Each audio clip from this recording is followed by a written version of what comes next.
عايزه البلد دي يبقى فيها بني ادمين عارفين قيمتها، لان البلد دي اللي موطيها ناسها. الناس القرف دول اللي ريحتها رجلين، اللي ريحتها وحشه، اللي ما بيستحموش، اللي ما بيضحكوش، اللي اسنانهم مجلخه، اللي لبسهم منتن. بالنسبة للناس اللي فهموا موقفي غلط أحب أوضحه.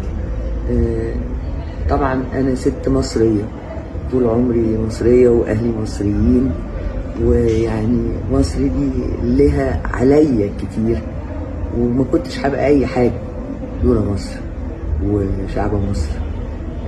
المشكلة إن أنا كان عندي مشكلة شخصية.